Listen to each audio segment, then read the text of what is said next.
नमस्कार दोस्तों, आपका स्वागत है गणित के गुरुजी यूट्यूब एजुकेशनल चैनल पर। दोस्तों, आज का जो वीडियो है वह है स्पीडी की रिवाइज योरसेल्फ रेलवे सामान्य विज्ञान वॉल्यूम 2 पर आधारित। दोस्तों, यह स्पीडी की 2023 की न्यू एडिशन की बुक है।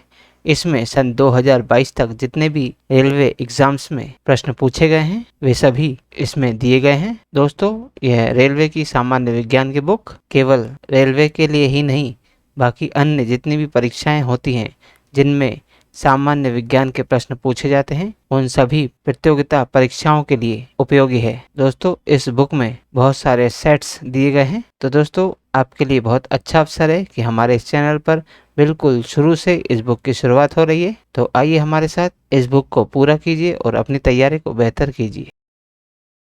दोस्तों, आज हम करेंगे स्पीडी की वास्तुनिष्ठ सामान्य विज्ञान रिवाइज योरसेल्फ सेट नंबर 185। तो चलिए दोस्तों फिर शुरू करते हैं। पहला प्रश्न, क्लोरोफिल में पाए जाने वाला तत्व कौन है? दोस्तों, क्लोरोफिल में पाए जाने वाला तत्व मैग्नीशियम है। अगला प्रश्न, प्रश्न नंबर 2, सबसे कम तरंगदैर्ध्य किस किरण की होती है? दोस्तों, इनमें सबसे कम तरंगदैर्ध्य गामा किरण की होती है। अगला प्रश्न, प्रश्न नंबर 3, श्वेत क्रांति का संबंध किससे है?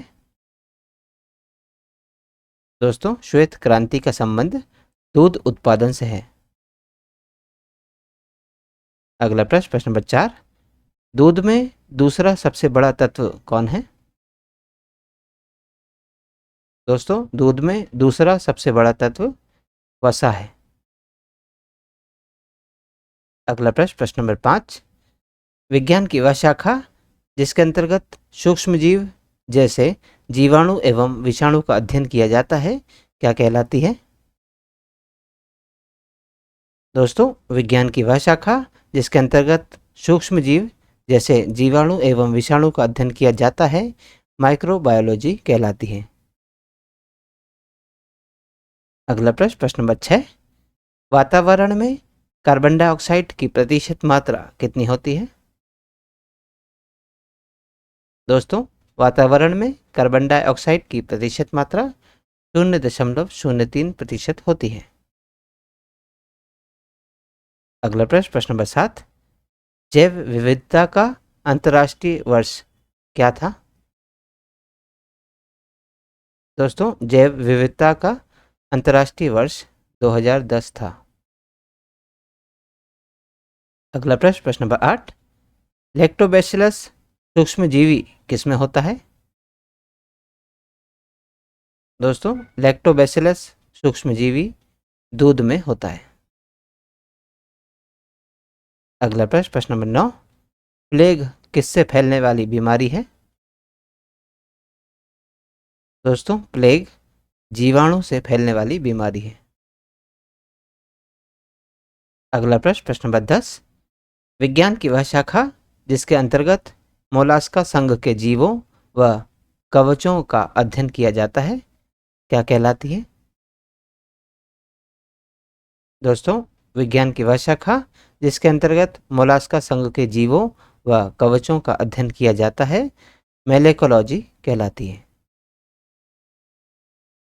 अगला प्रश्न, प्रश्न नंबर 11, हम दलदली सड़क पर किसकी कमी के कारण फिसलते हैं? दोस्तों, हम दलदली सड़क पर घर्षण के कारण फिसलते हैं। अगला प्रश्न, प्रश्न नंबर 12, टिटनेस किसके कारण होता है? दोस्तों, टिटनेस बैक्टीरिया के कारण होता है। अगला प्रश्न, प्रश्न नंबर 13, यशद पुष्प किसे कहा जाता है? दोस्तों, यशद पुष्प जिंक ऑक्साइड को कहा जाता है। अगला प्रश्न, प्रश्न नंबर 14, साबुन या डिटर्जेंट का घोल कैसा होता है? दोस्तों, साबुन या डिटर्जेंट का घोल अम्लीय होता है। अगला प्रश्न, प्रश्न नंबर 15, ओजोन परत किस किरण को अवशोषित करती है? दोस्तों, ओजोन परत पराबैंगनी किरण को अवशोषित करती है। अगला प्रश्न, प्रश्न नंबर 16, चुंबक रक्षक किसके टुकड़े के होते हैं?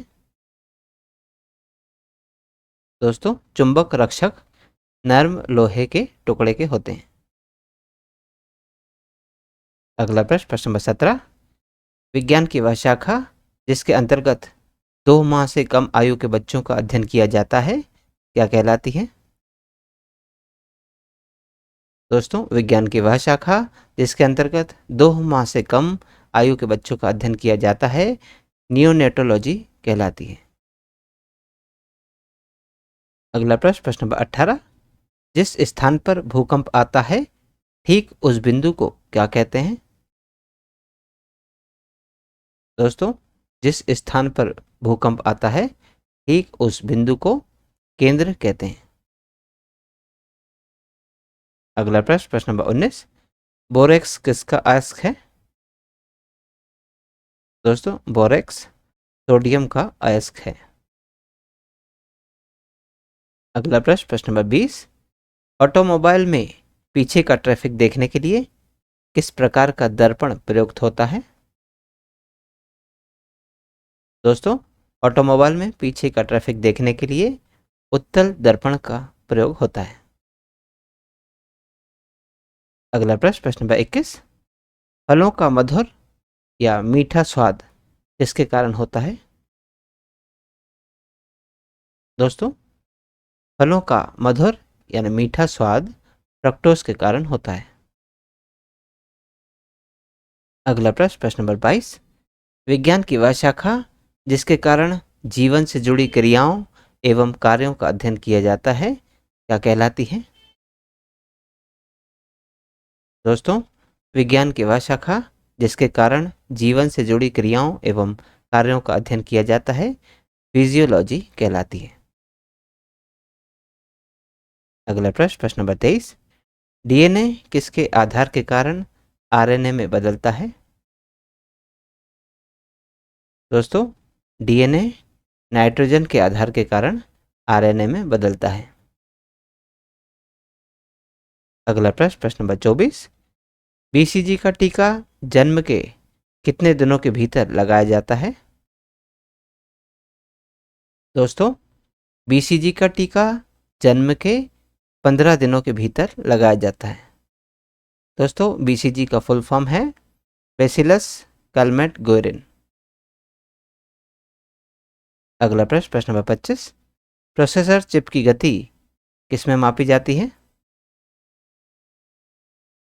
दोस्तों, प्रोसेसर चिप की गति मेगाहर्ट्ज में मापी जाती है। अगला प्रश्न, प्रश्न नंबर 26, वायु में ऑक्सीजन की प्रतिशत मात्रा लगभग कितनी है?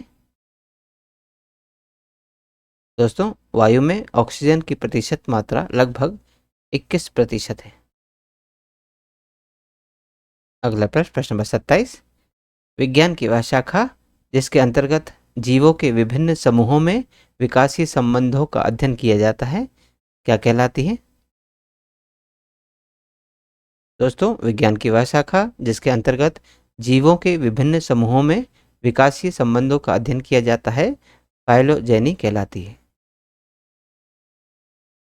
अगला प्रश्न, प्रश्न नंबर 28, मटर में विपरीत लक्षणों वाले कितने युग्मों का मेंडल ने चयन किया था? दोस्तों, मटर में विपरीत लक्षणों वाले 7 युग्मों का मेंडल ने चयन किया था। अगला प्रश्न, प्रश्न नंबर 29, रक्त समूह की खोज के लिए नोबेल पुरस्कार किसे मिला था? दोस्तों, रक्त समूह की खोज के लिए नोबेल पुरस्कार लैंड स्टीनर को मिला था। अगला प्रश्न, प्रश्न नंबर 30, आनुवांशिक सूचनाओं की मास्टर कॉपी किसे कहा जाता है?